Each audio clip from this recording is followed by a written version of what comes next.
शाह लतीफ़ जे हिन शहर सां मां अॼोके प्रोग्राम में शरीक क़बूल साथियुनि जी आज्ञा कयां थो ऐं ख़ुशि आमदीद चवां थो। अॼु जो ॾींहुं महबूब कराणी जी सालगिरह जो ॾींहुं आहे, उन हवाले सां ख़ुशी जो ॾींहुं आहे। ऐं भगत सिंह जंहिं हिंदुस्तान जी आज़ादी जे लाइ जदोजहद कई ऐं आख़िर में इनकलाब लाइ उन कोशिशूं कयूं, पर उनखे अॼोके ॾींहं ते शहीद कयो वियो। असां उनखे तुम सलाम पेश कयूं। महिरबानी। ये तो नईम शेख साहब जो शहीदों को खिराज तहसीन पेश कर रहे थे अपने जज्बात के साथ, और मैं आगे रुकने रहा जनाब सलीम दुरानी साहब यहाँ बैठे हुए हैं। मैं उनसे गुजारिश करूँगा जो अपने जज्बात का इजहार करें और इसमें कुछ इजाफा होना चाहिए। वीरों के उन लोगों का जो इस तहरीक का हिस्सा बन सकते हैं, जिन्हें हमारे साथ होना चाहिए। बता दें कि यहाँ पर जिस तरह से लोग इकट्ठे हैं और उनमें नौजवानों की तादाद जो है वो ज़्यादा है।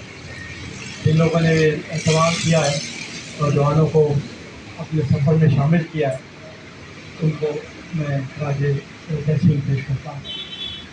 यकीनन इसमें नासिर मंसूर का एक बहुत बड़ा कंट्रीब्यूशन है। मैं इन दोनों शहीदों पर तो मैं बात नहीं करूँगा, क्योंकि मुझसे ज़्यादा इनको जानने वाले लोग यहाँ पर मौजूद हैं जो यकीनन मुझसे बात करेंगे।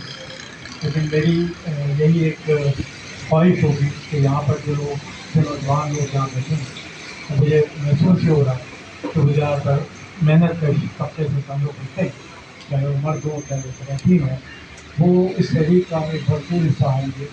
और इस तहरीक को जो कि एक इंसाफ की तहरीक है, मतलब जिन लोगों ने इसमें अपनी जानें कुर्बान की और सरकारों ने उनको फांसी पर चढ़ाया या उन्हें कत्ल किया, उन लोगों ने वो कुर्बानियाँ दी इसलिए कि जो हक़ और सच की लड़ाई है, जो जदोजहद है, उसको आगे बढ़ाया जा सके। बहुत शुक्रिया। साथियों ने बहुत अच्छा किया कि वो उनको याद किया जो इस राह जदोजहद में अपनी जान गंवा दे गई। लेकिन शायद वो सिर्फ एक जिस्म का, एक रूह का इस दुनिया से जाना नहीं, बल्कि वो सारा वो अमल है, वो सारा सियासी और समाजी अमल का, जिसके नतीजे में आज हम उनको याद करते हैं। और शायद हम वो सारे लोग हैं जो किसी न किसी तंजीमी काम में, किसी मजदूरों की तहरीक में कहीं पर शामिल हैं और हम काम कर रहे हैं या सियासी वर्कर हैं, तभी हम यहाँ आज मौजूद हैं और अपने उन साथियों को याद कर रहे हैं जिनकी कुर्बानियाँ अगर मुसलसल होती और हम इस बरसगीर में एक बेहतर तर्ज हुकूमत जो अवाम के लिए होता, जो अवाम की समाजी भलाई के लिए होता, शायद वो एक सोशलिस्ट निज़ाम होता।